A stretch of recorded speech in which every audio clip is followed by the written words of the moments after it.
president keeps telling us he's a genius. Well, it turns out he isn't. I know, I was surprised too.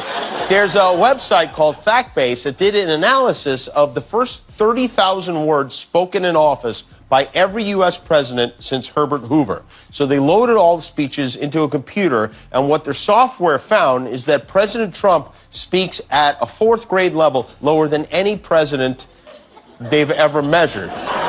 This is the chart. They rank the presidents using what they call the Flesch-Kincaid grade level scale. Herbert Hoover is at the top with the 11th grade level. Obama was in third place with 9th grade, and then way all the way in the back of the class in the 4th grade, there's Donald Trump. Remember that show, You're Smarter Than a 5th Grader? He's correct her once, and they corrected me everything I said practically. And I think 9 times or 11 times. And the audience was absolutely, they went crazy. Venezuelan killers, street gangs, occupying the town with MK-47s. I know that gun very well. I got to know it very well.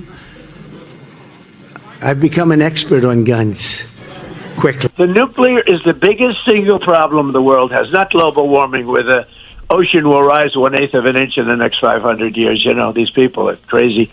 The biggest problem we have is nuclear warming. He'd be able to remember that Barbie herself was laughing at him. And listen, I know your cognitive abilities are declining faster than the price of Truth Social stock, so if it helps, I'm happy to send you one of the many products commemorating what I said to you that night at the Academy Awards, so you never forget it again, like this T-shirt, or this coffee mug, or this coffee mug, or this coffee mug. There are a lot of coffee mugs. Maybe you'd like a hat, or a wine goblet. If you ever see Melania again, you can give that to her. Or perhaps you would like a bandana to put around your necks, or a sign to put on every hole of your golf course. I'd be happy to send you any or all of those items. Just let me know. They're my gift. And also, for the record, my manager wasn't trying to talk me out of responding. This is my manager. His name is James Baby Doll Dixon. He was backstage vaping when this happened, so... And alarms are sounding at a deafening level now over the disgraced, twice impeached, 4 times indicted ex-president and his increasingly disconnected from reality, rambling, difficult to track, downright disturbing public statements. Let the record show quickly, it is an AK-47, not an MK-47. Nuclear warming isn't a thing. And as the New York Times points out, quote, the debate was held in an empty hall. No one, quote, went crazy, as Trump put it, because no one was there, end quote. Peter Baker of the New York Times writes this, quote, anyone can misremember, of course, but the debate had been just a week earlier at the time Mr. Trump made those remarks, and a fairly memorable moment. And it was hardly the only time Trump has seemed confused, forgetful, incoherent, or disconnected from reality lately. And so, given that Donald Trump is now the oldest major party nominee for president in history, and would be the oldest president ever if he were to win, the New York Times did a comprehensive analysis of Donald Trump's public appearances and how they have deteriorated and morphed over time. They found this, quote, signs of change since Trump first took the political stage in 2015.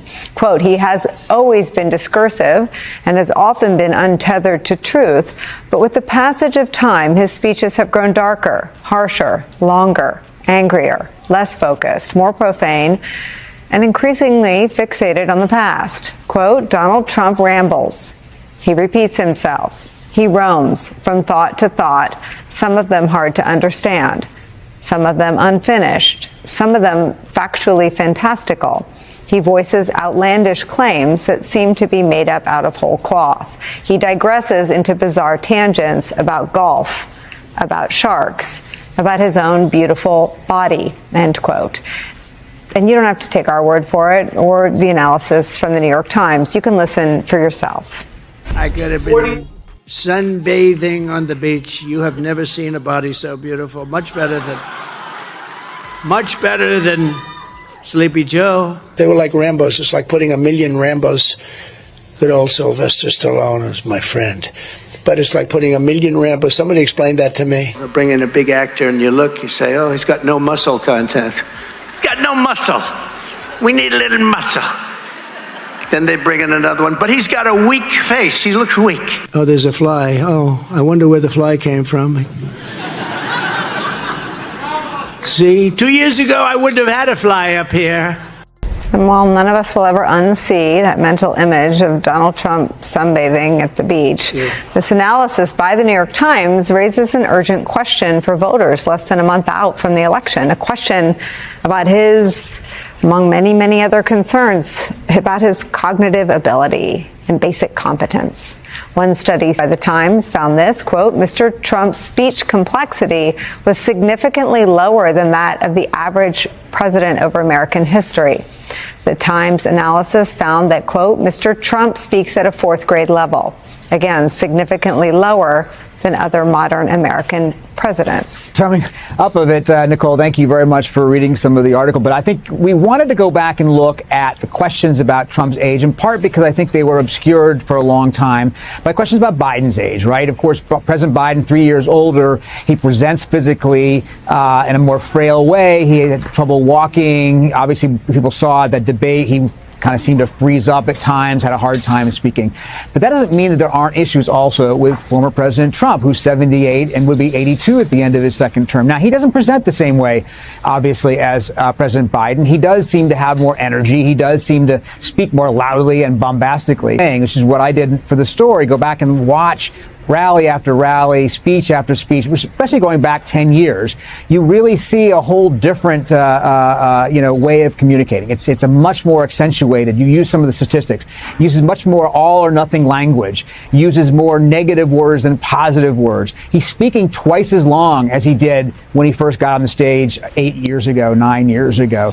His rallies, he's doing fewer of them, only about 1/4 as many as he did in 2016. And he's using a lot more profanity. One of my favorite statistics from our study was that he uses 69% more curse words today, which some people might recall is a sign perhaps of something called disinhibition. That's what the experts call it, disinhibition, when you lose your inhibitions later in life. So it seemed important to us to take a look and see what consequences we can see, if there are any, of age on, former President Trump.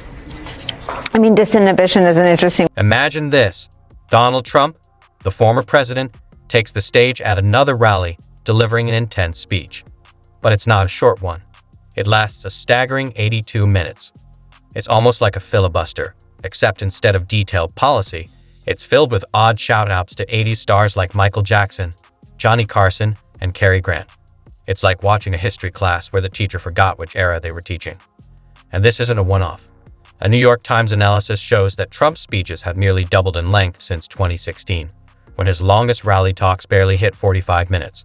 So, has Trump suddenly developed a love for public speaking, or is something else going on? Experts suggest that these lengthy speeches might be less about charisma and more about something potentially concerning, like cognitive confusion. If you thought Trump's speeches were rambling back in 2016, get ready. Not only have they gotten longer, but they've also become more confusing. It's not just the typical forgetfulness you'd expect from an older person misplacing the TV remote. This is a mix of strange nostalgia and random remarks about his beautiful body. Yes, he really said that. It's like watching someone try to tweet their life story while half asleep and hopped up on energy drinks. And let's not forget the cursing. According to the New York Times, Trump now swears 69% more in his speeches than he did in 2016, almost like he's trying out for a Quentin Tarantino movie. Experts say this increase in swearing could be a sign of disinhibition, a potential warning sign of mental decline, or maybe he's just extra passionate about what he's saying. What exactly that is, though, is anyone's guess. Now for the serious part. Experts have been analyzing Trump's speeches for years. Social psychologist James Penbaker found that between 2015 and 2024, Trump has simplified his language even more, which is impressive given that he was already speaking at a level most fourth graders could understand. Ace Penbaker has pointed out something interesting about Donald Trump's speech style. His go-to-sentence structure feels like it's straight out of a minimalist guide to public speaking. Simple sentences, fewer big words, like he's creating catchy slogans for fridge magnets, not running for president. But here's the thing. Trump has always been a straightforward speaker. Even back in 2016, Penbaker's research showed Trump was already using unusually basic language for a presidential candidate. His speech has now become so elementary that even children's book authors might consider it too simple. So, Is this a sign of cognitive decline, or is Trump just a master keeping it simple stupid? Then there's the constant nostalgia. At a typical Trump rally, you'll hear shout-outs to figures like 1930s aviation hero Charles Lindbergh or the 90s movie villain from Silence of the Lambs *. It's like Trump's stuck in a time warp, playing a mixtape of old references only he seems to remember. Everyone enjoys a bit of nostalgia, but can there be too much of it when you're running for president in 2024? Experts are starting to wonder. Penn Baker even found a 44% increase in Trump's references to the past. Maybe his glory days are from the eras of Cary Grant and Johnny Carson. But what does Hannibal Lecter have to do with today's politics? On a more serious note, some psychiatrists and neurologists are noticing potential red flags. Dr. Bradford Dickerson, a neurologist at Harvard Medical School, thinks Trump's changing speech patterns could be signs of cognitive decline, especially when compared to his earlier years. It's normal for people's speech to shift as they age, but when Trump increasingly speaks in all or nothing terms, up by 13%, according to *, the New York Times *, it might warrant closer attention. Of course, Trump blames the media, claiming he's as sharp as ever, and that people are just nitpicking every word he says. Trump's former staff have also weighed in. Anthony Scaramucci, his brief White House communications director, has become a sharp critic. Scaramucci, now backing Democrat Kamala Harris, claims Trump's ability to deliver strong, coherent sentences has significantly declined, calling his recent speeches a word salad buffet. Even former Deputy Press Secretary Sarah Matthews agrees, saying Trump's rambling has worsened. So, what's the verdict? Is Trump just doing what he's always done, or is there something more troubling going on? Experts are divided, but signs point to a possible decline. His refusal to release his medical records adds to the mystery. One thing's certain, the rallies aren't stopping, and neither are the long, confusing speeches. Whether it's cognitive issues or just Trump being Trump, his speeches are bound to entertain, confuse, and keep people talking for a good 82 minutes.